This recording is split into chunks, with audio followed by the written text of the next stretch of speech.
All right, well, good evening, everyone. It is Monday, August 11th, 2025. This is the Walker City Commission Committee, the whole meeting. I'd like to invite Ryan Kilpatrick from Housing Next and Josh Lunger from the Grand Rapids Chamber up to the podium, or Ryan first. Josh can just stay comfortable there. And we have a presentation which was shared earlier today with the commissioners on the Kent County Corridor Strategy. So, Mr. Kilpatrick, the floor is yours, sir. Thank you very much, Mayor. I appreciate the time. We'll try to keep this quick. High level, Housing Next has been around since 2018, and our mission is to ensure adequate housing at every price point. So everything from low income all the way up to luxury market rate. We need all of the supply across the marketplace. There's some really great research that just came out from the Pew Charitable Trusts that shows when we get new market rate housing in a neighborhood, it actually stabilizes rents for our lowest income households over time. So we really care about all of the housing. And what I wanted to bring to you today is last year we adopted sort of a vision document for Kent County. We worked in partnership with the Grand Rapids Chamber of Commerce, Kent County, a number of local and regional organizations to really think about how we accommodate housing growth across Kent County. So the gist is we know that we need about 35,000 additional housing units in Kent County over the next 5 years. And we're likely gonna need close to 70,000 additional housing units by 2050. But what we also know is it can be very difficult to permit that amount of housing on fields and farms and forests. These are not the places that local residents want to see bulldozed for more housing. And so what we want to do is work in partnership with our local communities to find where we have underutilized land, vacant property that's on existing infrastructure. Because the other big issue that we have is we have a lot of infrastructure that's in the ground that's expensive to maintain. And when we try to spread more infrastructure out with not enough tax base, over 50 to 70 years, it gets really hard to replace that infrastructure. So high level, these are kind of the 6 main features of the plan. We want to ensure that we have options for everybody. So we'll talk a little bit about demographics. We want to make sure that these are smart investments. We don't want to encourage local communities to support projects that are going to be a net drain on local revenues. Meaningful green spaces. You'll hear us talk about a lot of the market likes more walkable neighborhoods with higher density. When we do that, we have to incorporate meaningful green spaces if not everybody has a yard. Right-sized tax base. This is really, again, about ensuring that we're getting enough revenue to pay for services. Vibrant places. The biggest thing for us at Housing Next and I think also at the Grand Rapids Chamber is making sure that we have places that can attract top talent. And what we know is our most talented folks in the region want to live in places where they have access to great restaurants, to good shopping, to good schools, all of the things that we would refer to as amenities in a neighborhood. And then lastly, and most importantly, we want to ensure that all decisions are locally driven. We don't want to give anybody the impression that we're trying to establish any kind of top-down hierarchy, but rather informing from a bottoms-up perspective. What does the data say, and what do we think we have opportunities for? So we know we need close to 35,000 housing units in the short term and 70,000 in the long term. Currently, this map shows all of the vacant and residentially zoned property in Kent County. And what you can see is 98% of that vacant residentially zoned land is set aside for single family homes only, with the average minimum lot size being 1.5 acres. Meaning most of the housing we're gonna get, if we remain sort of status quo, is gonna cost between $450,000 and about $600,000, which is great for the upper end of the market, right? For households earning $120,000 to $150,000 a year or more, that's a good product and a good price point.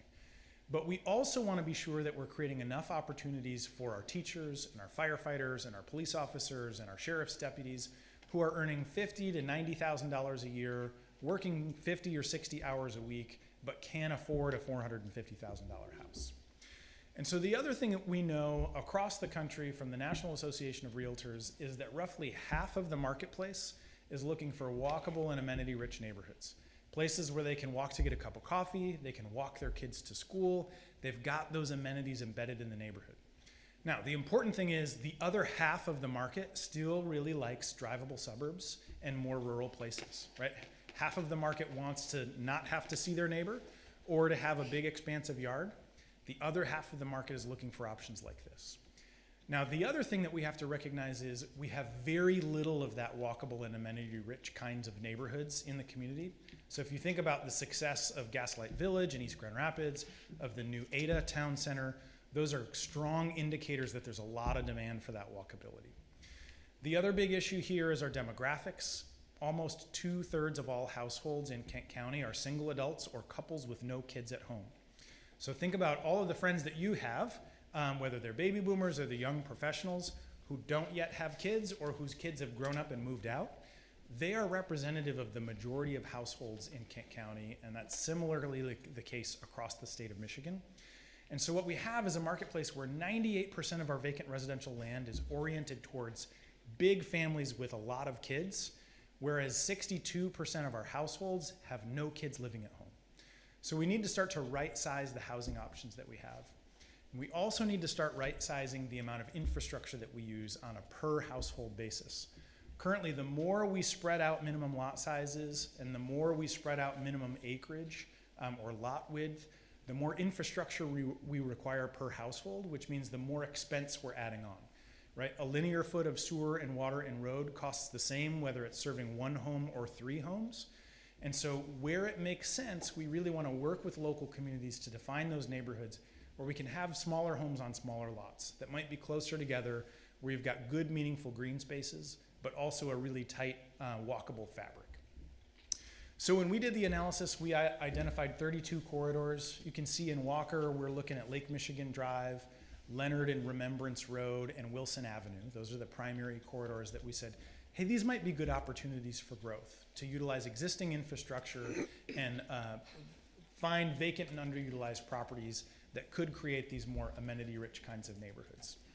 And these are the kinds of places that we're thinking about, right? Remembrance is a really good example of that, where you've got a number of land uses that are somewhat spread apart, where we've got parking lots in between land uses. Some of those parking lots could be infilled over time. And so we've done a couple of case studies. This one's from the city of Grand Rapids. And what's important here is when we show what happens when you fill in those empty parking lots with buildings that produce tax revenue, we can show we're going from 27 households to 627 in the same 25 acres. We're going from $5.5 million of taxable value to $130 million of taxable value. And you can see how that breaks down to the county and to the city. And then you can see our infrastructure costs. We're not adding any infrastructure that's public to those sites. And so we're increasing our tax revenue to infrastructure ratio by 700%. Now, we've done similar case studies across the county. We'd love to do more with the city of Walker. So if there are places where you want us to evaluate and analyze, that's exactly what we're here to ask for. And mostly what we're talking about is what are the 4 different neighborhood types that the city might want to consider. There's the town center, and in my mind, this is Standale, right? And 4 stories might be too tall for Standale, but 3 stories could be appropriate. These are higher density places where everything's close together and you're going to get a lot of activity. There's village residential, which, this would be very indicative of a more traditional Main Street. Remembrance Road is a good example. Wilson could be a good example, where we might have some townhomes, we might have some mixed use, some apartments above storefronts, or even condominiums above storefronts. There's an extraordinary amount of demand for this product type right now, and very little of it in West Michigan. But then we've also got missing middle housing types, and these are things like standalone townhouses, duplexes, fourplexes, as well as small lot single family. Now, this is our biggest opportunity across West Michigan. We've got tens of thousands of young families that want to become homeowners. They want to have their own yard, but they can't afford 1.5 acres. Oftentimes they can't afford 1/4 acre, and they don't even want to maintain it if they could afford it, right? The new generation isn't as interested in mowing a big yard. And so what we want to be thinking about is where do we have opportunities for smaller lots and smaller homes? So if we did this across Kent County, you can see status quo on the left, our proposed corridor strategy on the right. We can go from consuming 120,000 acres countywide to just over 3,000 acres countywide, producing almost the same amount of housing, but creating less than 1/10 as much infrastructure expense in the process. And so going forward, what we're looking for is our local communities to help us prioritize those places.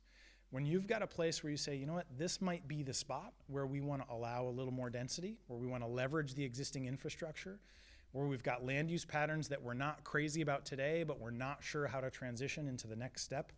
That's where Josh and I really want to come alongside you all and try to help through that transition process. I know you've got several properties that are already on the docket, so you may be well on your way and running.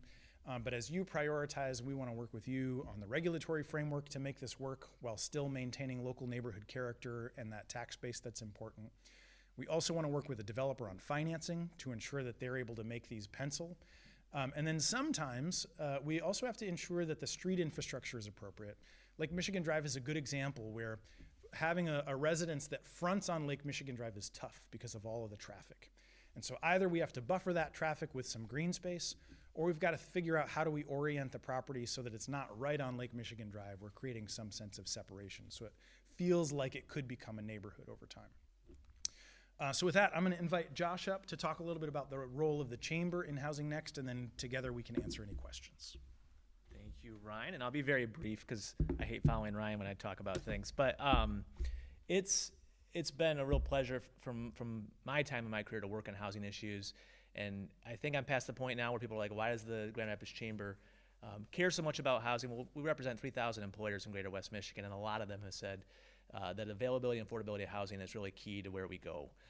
I remember we had an economist come and speak at a recent event and said we can increase our gross domestic product from West Michigan by an entire percentage if we nail some of these housing targets. It's an important part of it. I also think it's exciting to see the opportunity. He referenced, Ada springing up overnight, and that's unique to them. But who's to say that Walker, you all don't have your own vision for what that looks like in Walker? And whatever we can do to help, I'd encourage you, like Ryan said, to reach out. We'd love for direction from the leaders of this community on where are the key areas.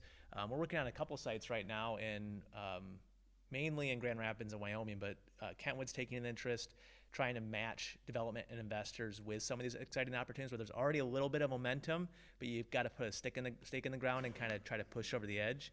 And we'd love to help with that. I just want to thank you all because Walker's been a fantastic partner over the years. It's key to, I think, some of our regional growth. No one's probably growing as many jobs as Walker, especially along the north edge. But that also means there's a higher demand for folks to live here. And so how do we balance kind of preserving some of what we like about Walker, but looking at opportunities to add exciting new vibrant spaces? With that, I think Ryan can answer any great questions you have for him. Commissioners, City Manager. Commissioner Chase, go ahead. Yeah, I just had a question. On the map where you showed the corridors, not that one. It had the streets Yeah, highlighted. the streets. Right here. Yeah, you left off Wilson from south of Lake Michigan Drive to the river. There's actually a lot of vacant land on that east side there, especially of Wilson. So I just was curious the reasoning of leaving that off, especially considering we're seeing signs of those larger properties being for sale, especially along with Vista 45 going along on the west side, connecting down to the O'Brien area too, and that whole corridor. Great. I would actually love to add that in. I think we started this work 2-ish years ago and felt like that might be outside of the growth area. But if the infrastructure's there and you all feel like that's an appropriate spot, we would love to add it in. I mean, you have city water along there and stuff too, so I think that's definitely something that's where we have to look for next for our city, is those areas that are the open and what we can do for there. And I think that's kind of going to be our next major build out area would be along there. Great. Thank you. Commissioners, other comments, feedback on the presentation? City managers? Pretty encompassing, and I think that's the, we had a subcommittee meeting just a little while ago before this meeting, and one of the discussions was having that housing for potential city employees, and it's something that where there is an adverse impact, because generally speaking, I think the statistic is typically something's on the market in the city of Walker where 24 hours or less it's off, their offer's already in, it's been accepted, and so it's favorable in a lot of ways, but it also doesn't allow us to grow from a residential aspect as a community as much as we want. But we have some things on the docket tonight, obviously to address, start to address this, but I do agree with Commissioner Chase's comment of that, particularly south of, you have some of the same ownership, land ownership that you do of Vista 45 that's getting developed, and we are going up 3 stories there, and it is more of that town center concept there. So we're excited about that piece of it as the next phase. That is gonna be definitely something more different and unique than we've had before. It's not a replica of, say, Westtown. It's definitely has its own nuances. So I think as you're coming down Wilson a bit there is an opportunity south of that retail district by the power lines, I think, coming south down to O'Brien, and maybe for that, there could be opportunities there. Great. So I would concur. I don't know if the rest of the commission feels that way about adding that in as Yeah, as an especially area focus. because that one lot has it for sale south of Drakewood right now, between like Hall and Drakewood on the Oh, yeah, east coming side way of the down, road yeah, too. I yeah. think it's about like 25 acres right now for sale too, so I expect that to keep coming. Well, and then you have the project that if it does end up coming to fruition down in South Walker, down on the riverbank, obviously there's some catalysts that are needed. And I think that the first thing before anybody in the community that might be watching online or watch this taped later on, that's panicking, hey, you got to widen Wilson. We're having discussions with MDOT. They know it, we know it. How do you pay for it? And those plans are starting to be looked at already, and that's already started in process. So we know that that's a must-have for us before we start getting down there. But I think that may be coming on the radar soon enough here. But anything on the north end from we have one First Ward representative, anything that jump out to you from the north end of it that, or even the Second Ward? Not picking on anyone specific here. We mentioned the third here, but anything second or first here? Okay, Nothing that comes to mind. okay. Yep. Josh, from your perspective, yours or Ryan's that sticks out. We've talked about the Standale corridor, and I know you've done this in the other communities right now and there is a growing level of success with these projects and the strategies behind them. What all from the viewpoints of the two of you, I think we've got the presentation, so forth, recommendations for us, next steps, discussion, obviously identify, I'll defer to our city managers, maybe a ad hoc working group, talk a little bit more about this. I know our city planner's in the audience here as well. She's up to her neck definitely on a daily basis with all of this, but outside of identifying some key people to be a part of that discussion, what jumps out to you as far as recommendations? And there's no right or wrong answer there. Yeah, I think for us, it's really about making sure we're not approaching this from a direction that the city council doesn't agree with. But I think your affirmation that the corridors we've selected might be appropriate. I think gives us a little room to work with Frank and Daryl, start to talk about, is the regulatory infrastructure supportive of the kind of housing types we're seeing a lot of market demand for, and the kind of housing product that you want to see in the community. And then we can work with the city managers to really consider, are there any changes that we would recommend, and how do we put those forward to the Planning Commission and to you all going forward? Okay. All right, so noted. I think we can get a working group together and maybe a couple of elected officials maybe to be a part of that too. So we'll work on that in this week even, start to get that formed and started. Just I think we have enough opportunities coming. Obviously, we've jumped in with a brownfield redevelopment and so forth, and I think we're still finding our way there. And I know we've got a working group coming up down the road, but if we can at least identify maybe some stakeholders from our perspective, we'll take that as a next step then. Yeah, and I mean, anything you think is working, isn't working, questions, we want to be a partner. You might want to go a certain direction and not a different direction. That's fine. That's the feedback we're looking for. Every community is going to look a little different. Density for Walker or affordability for Walker might look different than Ada or different than Rockford, and that's fine. I think you all know what your community is looking for, and let's try to find the opportunities where there's more consensus and momentum. Could not have summed up better myself, so well said. All right, thank you, Mayor. Awesome. Thank you both for coming in. Appreciate you both. We are doing good on time. We've got about 10, 11 minutes here. I'll defer to the city manager. Is there anything you'd like to take up the remaining time?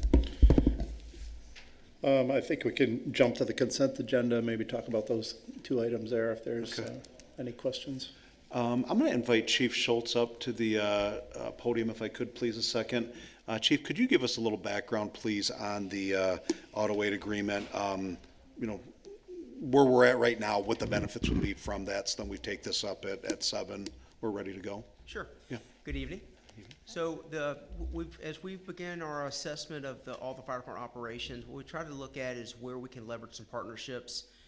We have a new chief in Granville, Chief Wild, super guy. We met on several occasions. So one of the things him and I discussed is, so where the Granville Fire Station is, in road mileage, basically to Lake Michigan, it's 5 miles exactly. Actually, from their station to our station too, is 5.1 miles. So we look at the fire rating, the ISO. If we have a fire station within 5 road miles of a residence or of a location, and we have an automatic aid agreement, regardless of where that aid, if it's Walker or Granville, we get full credit for that, as long as it's under an auto aid agreement. And on this, the auto aid agreement is not to be confused with the mutual aid agreement, which we already have in place. Yes, sir. Okay. So we have mutual aid, we have that with basically all over, every agency in Kent County. We could call for them, or we could help them, or they can come help us. This auto aid agreement is automatically, so if someone in that area, basically, imagine Lake Michigan South, if someone calls and says their house is on fire, they're gonna dispatch the Walker Fire Department at the same time as the Granville Fire Department. They have 3 personnel on duty at the fire station. Basically, everything south of Lake Michigan is within that 5 road mile coverage area, so we get full credit under our rating to help us with the fire rating, their insurance rating, as well as, and more importantly, we just want the service on scene as fast as possible, right? So you would get them on scene probably in some instances faster than we could get there just because of proximity. Mm-hmm. And so this auto aid agreement does a couple of things, right? Helps our fire rating, and the citizen gets aid as quick as possible. Okay. Questions, discussions on the strategy? Would we cover like everything like north of Prairie then for Granville, or how far do we go into Granville then for the automatic? Well, what's interesting is all they're asking from us is if they have a large emergency, is that we send a crew down to backfill their station, because it takes us 5 miles to get to Granville. Yeah. That what they asked is if they have a major emergency, that the reciprocation would be we would send a crew down to their firehouse and just cover during a major emergency. We would anticipate that occurring about 6 times a year. We're talking. What's interesting, over the last couple of weeks, since we really, Chief Wild and I have really set up a pretty routine communication a couple times a week. They've actually covered us twice during a major gas leak last week, and during a working structure fire 2 weeks ago. They sent a crew to our station too. So the partnership has definitely been there for years, but over the last couple of months, a couple of weeks, it's worked out very well on our end. Especially And going it- into a busy weekend that we had this weekend. We've had a It's nice couple to have busy these, weeks. yeah. Also, this agreement is a standard Kent County auto aid agreement. This is nothing, it hasn't been changed or altered. This is the standard auto aid agreement used throughout Kent County. So there's been no changes, or this is a pretty standard agreement. And I think that was my thing on here, and I didn't catch you or the city manager before, is my only thing. I think the number of signatures on there, the manager, mayor, and fire chief are fine. Each of us respectively in behalf of the organizations. Yeah, and just for, process here, Rusty had said, we'll consider it tonight once we approve it, assuming we approve it at the 7 o'clock meeting, then Granville will then take it to their city commission, I believe next week. Yeah, their next meeting, they have a meeting they meet Yeah, the same day. probably in 2 weeks, This we'll week, go to the yeah. Granville, they'll sign it, and then it'll become formalized. Yeah, they wanted us to take it up first, make sure it wasn't an objection before they took it in front of their council. Are you saying that we do a better job here on Monday nights than the Not city? at all. Okay. I'm not saying anything. I didn't say that out loud either I'm actually saying on nothing. video, but okay. All right, fair enough. Any other questions for Chief before? Just quickly, so the auto aid agreement is they're not taking over our fires. We're still responding, correct? And then we have the jurisdiction to run the fire once we get there. That's a Is great that- question. And so, yeah, Auto Aid is, they're basically dispatched just like an additional fire station for us. But it's absolutely our incident. We maintain control. Now, the incident management system, everyone has the same training. So when they get there, they would take command. And when our senior officer gets there, they just transfer command to us. Perfect. No different than that happened in the past. Thank you. Question. I know on behalf of all of us, I can't say thank you enough for all the, keep bringing the ideas. You know, I know that there's a lot, we're not looking behind us of why some things have not been done. We're looking forward to what you're doing. So thank you on behalf of all of Yeah. us. It's you're moving mountains right now, and that's all we can ask. If I can ask real quick, support. You go home and enjoy a nice dinner, please. Thank you. You're welcome to stay, but I don't need to keep if we don't need to, so. All right. Well, have a Awesome. good night. Thank y'all for your help. Thank you, Chief. All right, and then beyond the auto aid, we have, Mr. City Manager, we're at 5 minutes out. Your preference?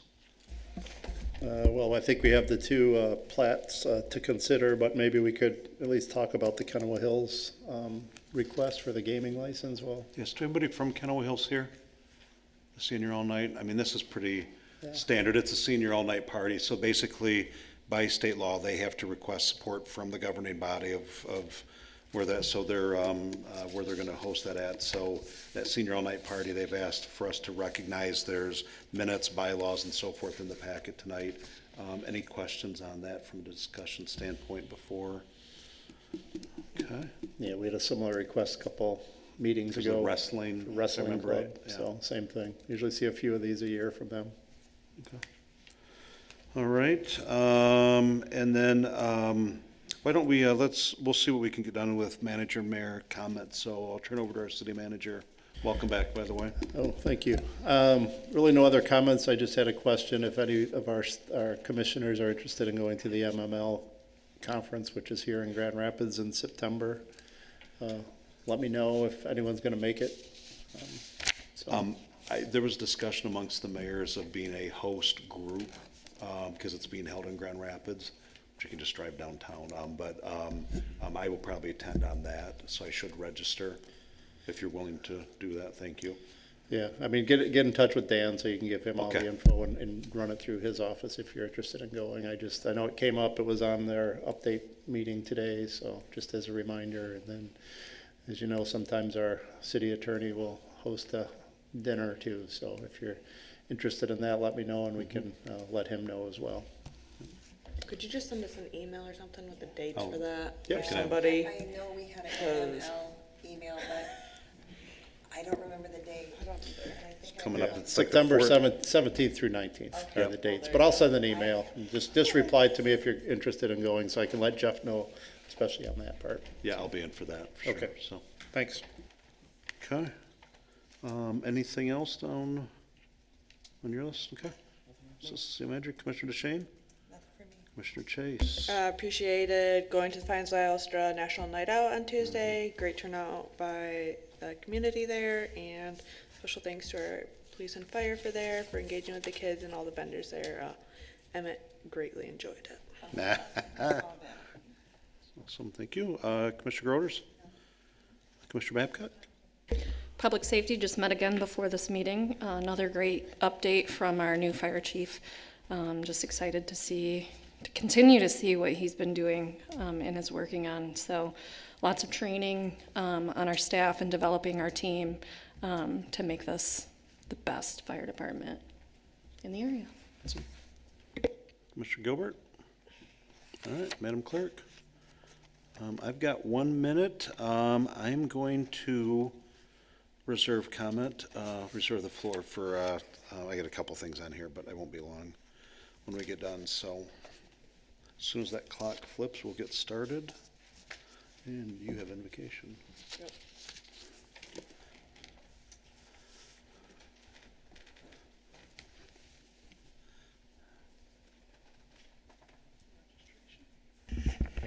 If we're just sitting, I'll say that National Night Out felt a little light this year for attendance. See, I ran to Lincoln Lawns at 6:45, and we have to do just a little bit better job communicating that they're where these are being taken places, so outside of the fine sales room, yeah. So.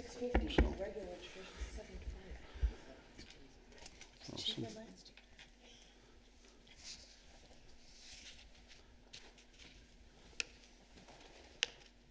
All right, we're at 7 o'clock, Madam Clerk, we're good? All right, it is 7 o'clock, Monday, August 11th, 2025. This is the Walker City Commission, official City Commission meeting. I will turn to Commissioner Chase, ask her to deliver the invocation and lead us in the Pledge of Allegiance, please. Shall we pray? Dear Heavenly Father, we thank you for the opportunity to gather tonight for the work of our community. As we begin this meeting, we ask for your guidance and wisdom to help lead us in with integrity and to make decisions positive for all of those who call this city home. Thank you for our city staff, those who work daily behind the scenes to keep our city running smoothly. We also give thanks for all of our police officers and firefighters who put themselves in harm's way to protect and serve. In your name we pray, amen. I'd like to invite everybody to stand and join us for Pledge of Allegiance, please. I pledge allegiance to the flag of the United States of America and to the republic for which it stands, one nation, under God, indivisible, with liberty and justice for all.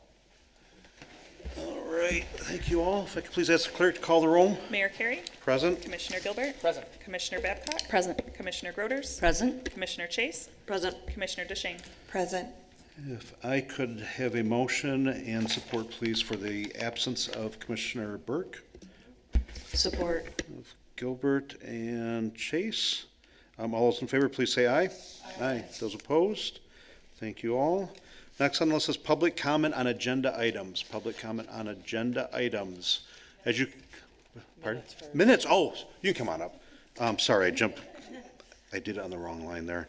Approval of minutes from the July 28, 2025. Are there any discussion or questions on said minutes? Seeing and hearing none, I'll entertain a motion for approval and support, please. I'll make a motion. Support. All those in favor, please say aye. Aye. Those opposed? Thank you. All right, now, public comment. If you just state your name for the record, address, please, and, yeah, we'll let you have the floor. Thank you. John Campbell, I live at 4565 Riverbend. I'm here to oppose the proposed rezoning of the property at 4715 Riverbend Drive from AA, essentially rural residential, to suburban residential single family. The plan directly conflicts with the master plan written for the city less than a year ago and adopted. I was confused and frankly shocked at the discussion at the Planning Commission that seemed to somehow accept that this, which would quadruple the density allowed on that parcel, somehow fit into a district designed as neighborhood preservation and retain existing density. Looking at the staff report, it describes the neighborhood preservation district, says that it's characterized by existing residential areas that are fully or nearly built out and have an existing character that is highly valued by the residents. Undeveloped land within the neighborhood preservation areas should be developed with a similar character and density to the surrounding homes. That, however, is not the standard of neighborhood preservation in your master plan. That is the first sentence and the last sentence quoted to appear as nothing has been deleted, when in fact the middle sentence has been deleted. These neighborhoods are planned to remain as is in terms of character and density, although enhancements such as park spaces and new sidewalks, bike paths are recommended where envisioned. The only way you can make a rezoning that quadruples the amount of homes allowed on an area is by deleting the sections of the standard that you're supposed to be following, the master plan that we paid a lot of money for them to establish. There is literally nothing to support this rezoning in the master plan. And as many people brought up in the planning commission meeting, Riverbend is wholly inadequate for any more houses, any more traffic, let alone more than doubling the amount of houses served by that. It's characterized as a neighborhood connector in your master plan. Neighborhood connectors should always have sidewalks with wide tree-lined buffer areas separating them from automobile lanes. It already doesn't meet the requirements, and now you're saying we can quadruple the density in a retain existing density area and overload that road even further. It's unconscionable. Thank you. Thank you, Mr. Campbell. Is there anyone else in the audience wishing to speak on agenda items?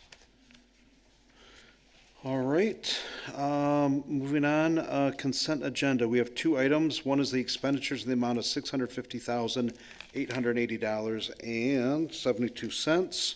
The second is the auto aid agreement that we just discussed with Chief Schultz to join with Granville Fire Department. Any other discussion on that before we take either of those up?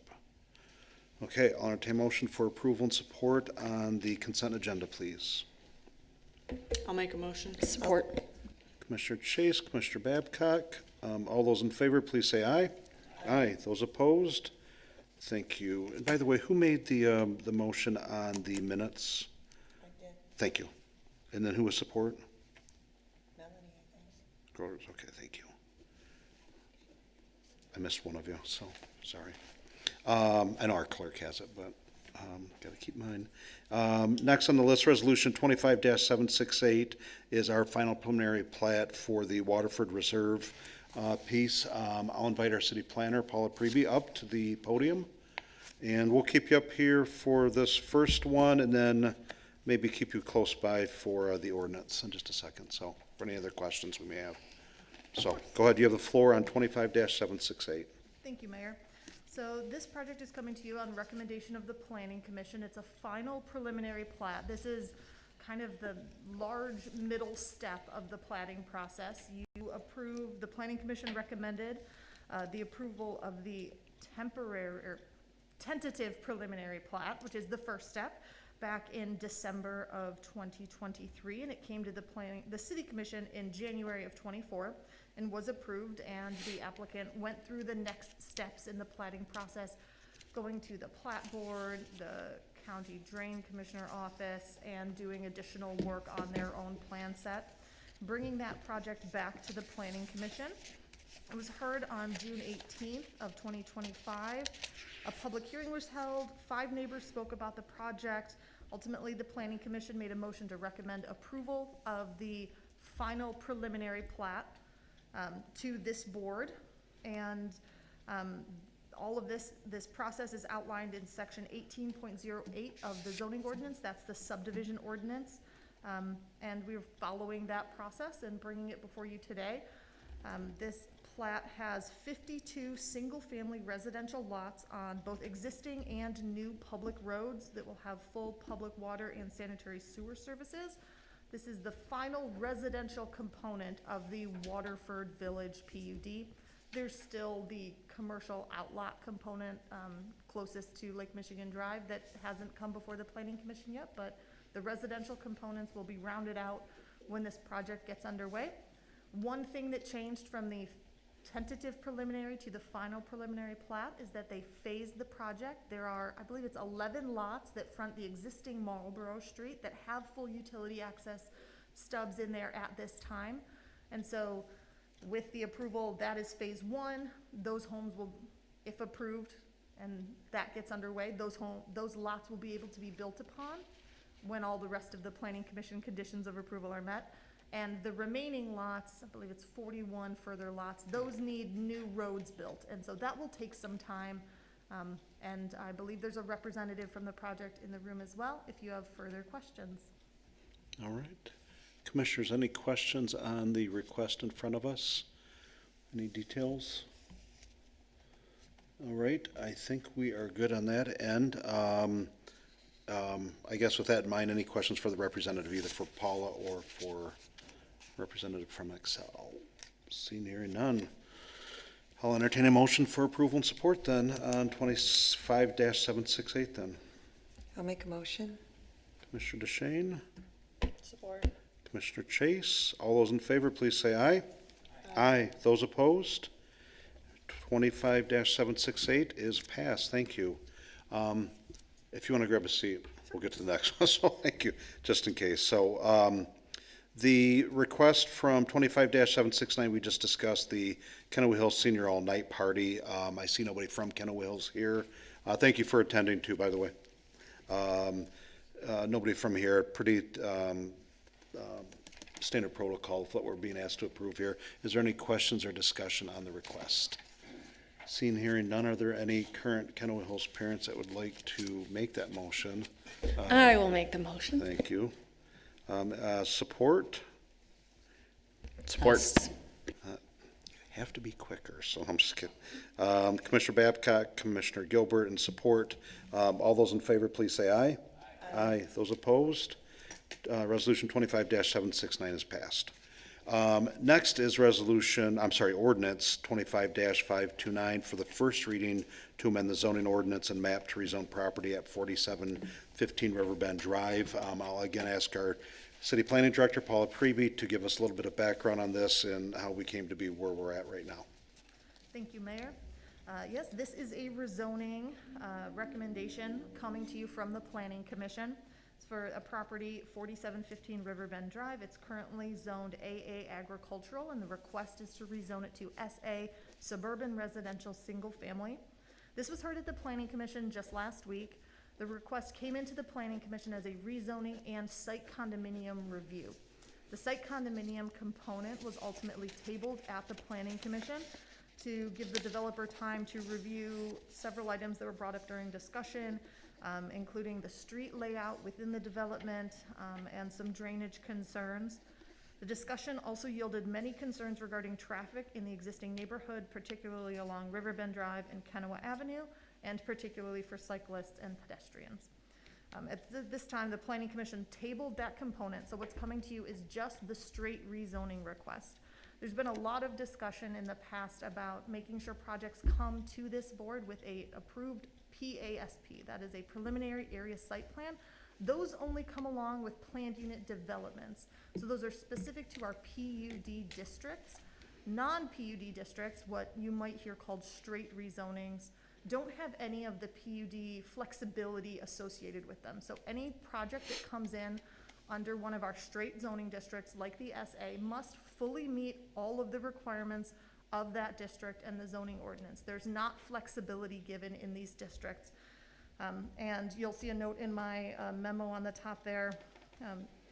I've spoken at length with the city attorney regarding this issue, and legally we can't tie, they're very murky to tie non-PUD rezonings to approved site plans. Usually it goes rezoning and then project. We tried to bring them concurrently.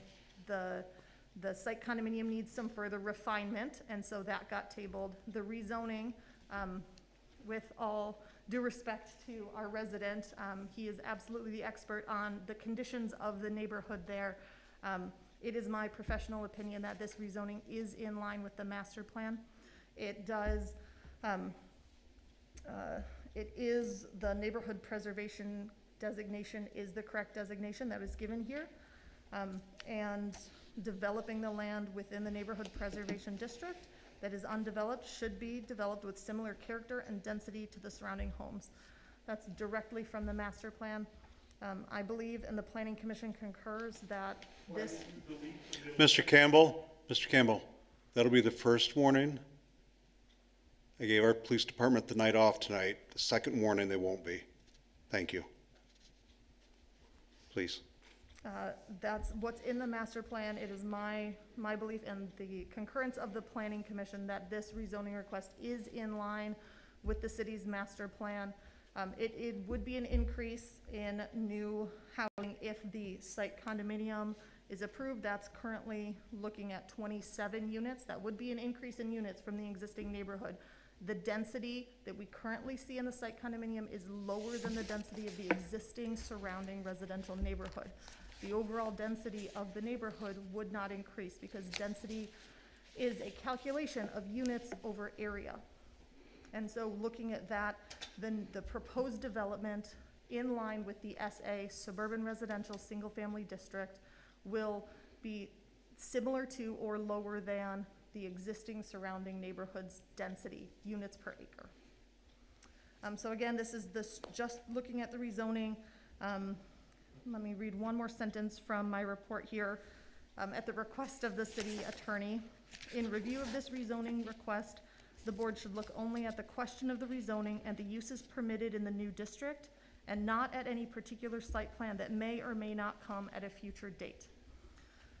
Additionally, I provided you in the report, my full report from the Planning Commission, the motion of approval. I don't have full minutes for you on that one because they're still being prepared as that meeting took place last week. And the complete pages from the master plan and the zoning ordinance that dictate what uses are permitted in both the agricultural district and the SA district. And I'm happy to answer questions that the board may have about the process, the current district, the new district, et cetera. All right, thank you, Paula. Commissioners, questions, discussion items? Anybody, anything from a planning commission perspective? I was not at that meeting. That's right, sorry about that. Commissioners, anything else on this? Yeah, so I mean, getting into the question of the existing density, because that's kind of what's at odds here. I think that, I mean, historically, as we've looked at projects all across the city, when we've talked about existing density development and greenfield spaces, we've kind of looked at what is surrounding it, what is the context of the area broadly. So just on its face, and this is my first time reviewing the project, but I look at it, I see a lot of single-family neighborhood surrounding this lot. Single-family homes in the property seem to match the character, the density nearby. It's hard for me to look at it and say that single-family homes wouldn't fit the character of the neighborhood here.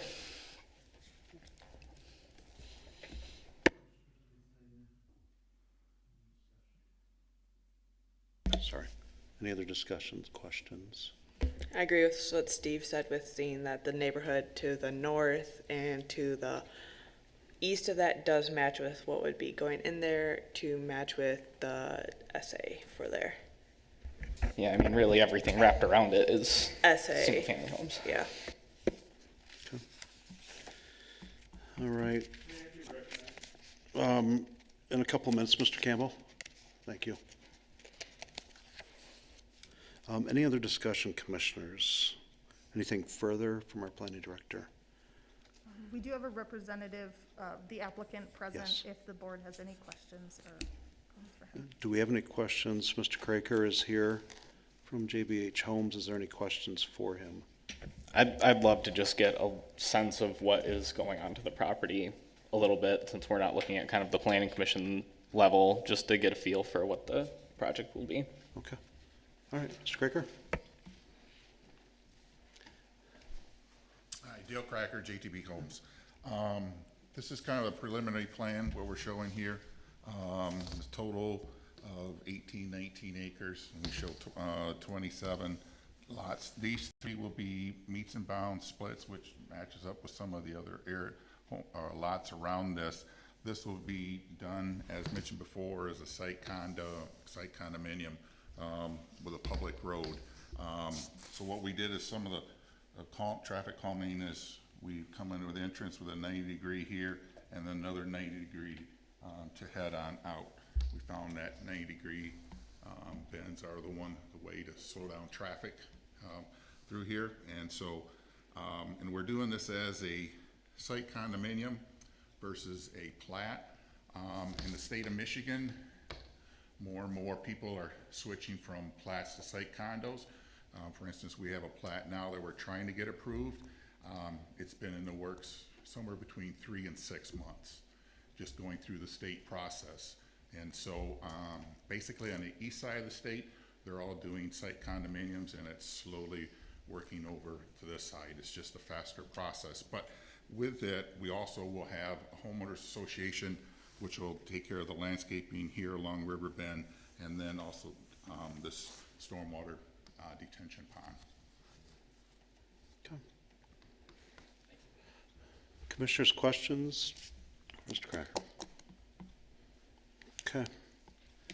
Are there any, Mr. Campbell, I'm going to come to comments in just a second. This is, I appreciate the feedback. Did not have a timer on when you're up there and want to give the respect, but I think the outburst, this isn't Chuck E. Cheese. There's a decorum in this room that we follow. So with that in mind, I'm going to stick to the ordinance. We have public comment in just a moment. We have a request for the first reading to amend the zoning ordinance and map to rezone property at 4715 Riverbend Drive Southwest. I'm hearing no objection on said rezoning request at this point. Is there any other further discussion before we take up that first reading? Okay, I'll entertain a motion for approval and support, please, for that first reading to 25-529. I can make a motion. Thank you, Commissioner Gilbert. Do we have support? Support. Commissioner Gilbert, Commissioner Babcock, and support. All those in favor of ordinance 25-529, please say aye. Aye. Aye. Those opposed? All right, first reading of ordinance 25-529 is passed. Next is under public comment. Mr. Campbell, if you have something to share, please come forward and I'll go there. Thank you. That has been consistent with this city's transparent handling of this so far, including limiting public comment at a public hearing to 3 minutes. Anybody off the street could have been given 5 minutes, but the property owners who by law are specifically required to have specialized notice sent to them were limited to 3 minutes. So I appreciate being given a whole 5 minutes as Mr. the Campbell, I've person- established no time Excuse me, limit yet. I'm sorry. Yet. I'm sorry, this is other public comment. You are not allowed to limit my public comment. I'm an attorney. I've practiced municipal law for 15 years. I know how to read a master plan just fine, thanks, okay? And this is an absolute joke. If you look at the map, it labels single family and AA as retain existing density. That means if you change the AA to single family, you have increased the density. The one thing this sub-area says not to do. That's why they had to delete the middle sentence and pretend it didn't exist, because it says don't build in this area. We like it just the way it is. If you have to, don't rezone. If you have to rezone to meet the character of the existing neighborhood, then you can rezone to SA. But you haven't met the initial hurdles to rezone, okay? They can develop this land just fine as AA. They just can't pack as many houses onto it. It leaves me out here as AA zoned, surrounded by single family. That's spot zoning. You've done everything you can to jam this through.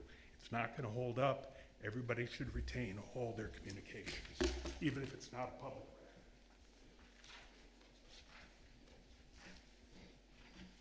record. All right, I see no further public comments, so.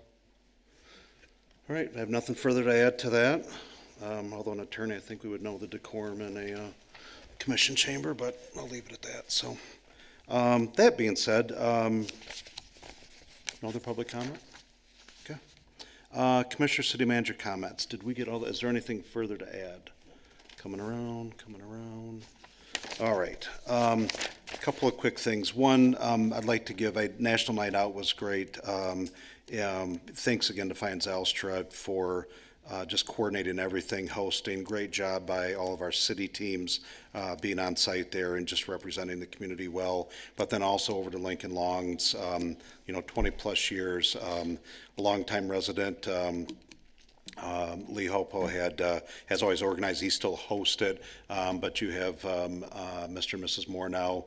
Tom and his wife are actually helping coordinate it, but hosting it at Lee's place. And you realize the fabric of the importance of those neighborhoods and the character of them all coming together on that night and throughout the year. So thanks again to that. I feel like giving a shout out to fire, police, DPW, the gas main leak up on Fruit Ridge. That could have been a whole lot worse real quick, and a lot of coordination of effort. Things got done properly, and then fire on another 90-degree day had their hands full down at Pad Nose with a shredder fire on Saturday morning. They just performed very admirably, did a great job. So shout out to all, appreciate their efforts, especially Chief Schultz. He is everything, continuing to be everything we hoped he would be. I attended last week Michigan Association of Mayors, their annual conference. Some of the things we talked about, and I'm happy to share any of the presentations that just came in today, but things around age-friendly communities, housing affordability, which we learned about tonight. Was able to tour the Zhang Senior Center. Actually, that's where we had 2 of the days of our meetings at, in very similar in concept to the library that we're doing. They had the fireplace with the indoor-outdoor piece. That was kind of an interesting sight to see that actually, and kind of the seating and so forth that they had out there. Had Mayor Randall led a session on emergency response plans, and they just went through their tornado last year that they're still doing some cleanup from. They've done a great job, and I remember reaching out to her the next day and just checking in to see how she's done. Just there's until you go through a disaster like that, you don't realize the amount of cleanup that takes place with it, and they just done a great job. So it was a lot of discussion around that, around the response plans and emergency management as a whole. So I wanted to thank Mayor Randall for hosting that for us down there. Last but not least, tomorrow morning, 8:30 till 10, or at least 8:30, we'll start. Walker Pastors Network, back on that rotation. You're all welcome to attend if you'd like to. We'll have police, fire, and city representation there, and just an informative, very ecumenical approach. I know it's something that then Mayor Huizenga had started way back in the day, and we've just been off the rails a little bit on the schedule of that, but I'm glad that we're back where we're at with that. So tomorrow morning at 8:30, anybody is welcome to attend and take part in that. Last but not least, there was a letter that I asked Emily to scan in and send that you just would have received late this afternoon. And the reason it came to all of you, it was around sidewalks on lettered piece. It was just that it came to the attention of the city commission, but ended up in my office. So full transparency, I just want everybody to get the scanned piece of that. And then we'll get city follow-up from that. So anything else for the good of the order from anybody? I think that was everything. All right, I'll entertain a motion for adjournment, please, and support, please. Motion to adjourn. Support. I'm going to go, I heard Commissioner Chase and Commissioner Groders this time, so all those in favor, please say aye. Aye. We stand adjourned. Thank you.